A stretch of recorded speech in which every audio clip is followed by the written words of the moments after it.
Ready get set go. మేమైతే ready అయ్యి వెళ్ళిపోతున్నాం కదా. ఎక్కడికి వెళ్తున్నామో చెప్తున్నాను మీకు. చెప్పేలోపు నా వీడియోస్ కనుక మీకు నచ్చినట్లయితే కనుక నా ఛానల్ సబ్స్క్రైబ్ చేసుకొని అలాగే నోటిఫికేషన్స్ కోసం బెల్ ఐకాన్ మీద ట్యాప్ చేయండి.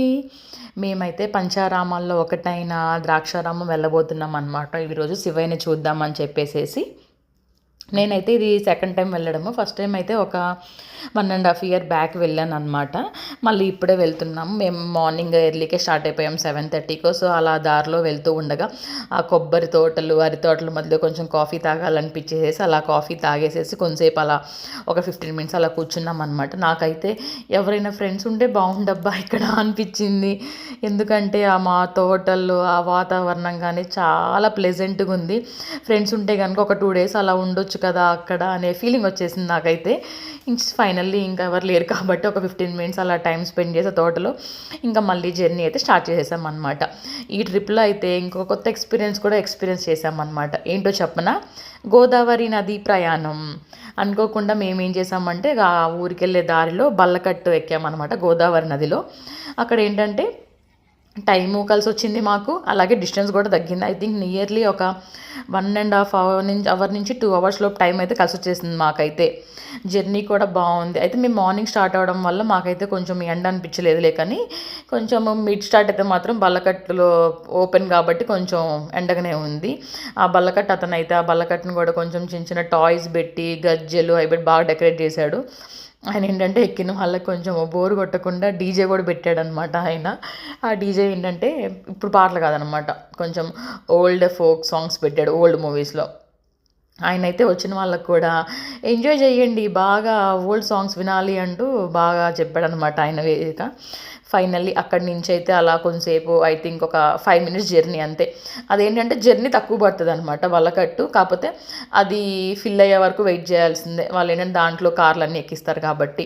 ఫైనల్లీ ఆ జర్నీ అక్కడి నుంచి దిగేసిన తర్వాత అక్కడి నుంచి అయితే ఒక 20 minutes లోపు మేము టెంపుల్కి అయితే రీచ్ అయిపోయామన్నమాట. టెంపుల్కి రీచ్ అయిపోయి లోపలికి వెళ్ళిపోయాము. లోపలికి వెళ్ళగానే మాకైతే కూర్మావతారంలో ఉన్న విష్ణుమూర్తి గారు దర్శనం ఇచ్చారనమాట.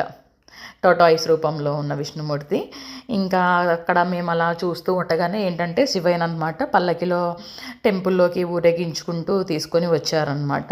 మేము కూడా కొంచెం ఆ పల్లకిని పట్టుకున్నాం అనమాట. ఏంటంటే దేవుణ్ణి పట్టుకొని వెళ్తూ ఉంటారు కదా, అలా మేము పట్టుకున్న మంచిదని చెప్పేసి మేము కూడా పల్లకిని పట్టుకొని కొంచెం దూరం అయితే అలా పట్టుకొని ఉన్నామన్నమాట. తర్వాత ఇంకా లోపలికి వెళ్ళిపోయామన్నమాట. ఎంట్రన్స్లో అయితే బయట వినాయకుడు కూడా ఉంటుంది. అక్కడ వినాయకుడు దండం పెట్టేసేసుకొని అయ్యగారితో కొంచెము అర్చన చేయించేసుకొని లోపలికి వెళ్ళిపోయామన్నమాట. లోపల ఏంటంటే మనకు అక్కడ పంతులు గారు అందరూ అవైలబిలిటీలో ఉంటారనమాట. అభిషేకం చేయించుకునే వాళ్ళకి వాళ్ళే దగ్గరుండి కూర్చొని బయట వినాయకుడితో పూజ చేయించుకొని శివయ్యకి అయితే అభిషేకం అయి చేస్తూ ఉంటారు వాళ్ళు.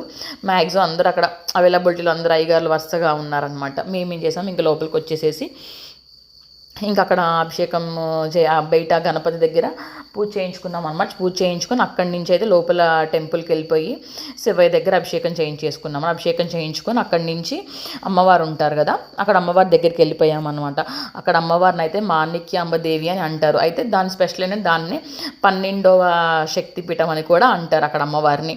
సో అక్కడ అమ్మవారి దగ్గర అయితే మేము కుంకుమ పూజ చేయించుకున్నాం అనమాట. కుంకుమ పూజ చేయించుకొని అక్కడ అయ్యగారు చేసిన తర్వాత కొంచెం కుంకుమ అమ్మవారి పండు తాంబూలం అయితే ఇచ్చేసారు. అవి తీసుకొని బయటకు వచ్చేసాం అనమాట. అక్కడ ఏంటంటే ఒక రావి చెట్టు ఉంటుంది అనమాట. అక్కడ ఆ చెట్టు చుట్టూ మొత్తం నాగేంద్రుల పొట్టలు, నాగేంద్ర స్వామి విగ్రహాలు అవి ఉంటాయి అన్నమాట. అక్కడ ఏంటంటే ఒక్కొక్కరు రౌండ్స్ చేస్తూ ఉంటారు. మొక్కుకుంటారంట ఎన్ని రౌండ్స్ అయితే అన్ని రౌండ్స్, లేకపోతే నార్మల్గా 1 or 3 మన ఇష్టం. ఇంకా అవి చేసేసి అక్కడ ఆ ప్లేస్లో ఏంటంటే బ్రహ్మ విష్ణు మహేశ్వరులు ముగ్గురు ఒకే చోట కొలువై ఉన్నారు అక్కడ ఆ ప్లేస్లో. అక్కడ ఏంటంటే బిందెలు తీసుకొని బిందెలతో అభిషేకం చేస్తున్నారనమాట. వాటికి ఏంటంటే ఒక్కొక్కళ్ళేమో ఒక్కొక్క బిందె పోస్తున్నారు. ఒక్కొక్కళ్ళు ఏంటంటే ఇప్పుడు వచ్చి మొక్కుకొని ఇన్ని బిందెలు పోస్తాము ఆ స్వామి అని చెప్పి మొక్కుకున్న వాళ్ళైతే ఎన్ని బిందెలు మొక్కుకుంటే వాళ్ళు అక్కడ అన్ని బిందెలతో అభిషేకం చేస్తున్నారనమాట అక్కడ ఆ ముగ్గురికి అయితే. మేము కూడా దాని చుట్టూ ఒక 3 rounds చేసి బిందెనైతే హ్యాండ్తో ఇలా క్లోజ్ చేసి దాని చుట్టూ ప్రదక్షిణం చేయాలంట. ప్రదక్షిణం చేసేటప్పుడు మన కోరుకొని ఆ తర్వాత ఆ వాటర్ని అయితే స్వామికి అభిషేకం చేయాలంట. సో మేము కూడా అలానే ఒక రౌండ్ తిరిగేసేసి ఈ స్వామికి అయితే అభిషేకం చేసామన్నమాట. అది బ్రహ్మ, విష్ణు, మహేశ్వరులు ముగ్గురు కలిసి ఉన్నది ప్లేస్ అనమాట. ఇది చాలా పవర్ఫుల్. ఏమైనా కోరినా బాగా నెరవేద్దంట. చేసుకొని అక్కడి నుంచి ఏంటంటే కాలభైరవ టెంపుల్కి వెళ్ళిపోయాం, పక్కనే అనమాట. అక్కడ కాలభైరవుడికి కూడా నమస్కరించుకొని అక్కడి నుంచి అయితే పక్కనే ఒక 2 to 3 minutes వాక్బుల్ అంతే అనమాట. అన్నదానంకి అయితే వెళ్ళిపోయాం అక్కడ. ఇంకా మేమైతే లాస్ట్ టైం కూడా అక్కడే అన్నదానం దగ్గర తినేసాం. ఇప్పుడు కూడా అక్కడే తినేసాం అనమాట.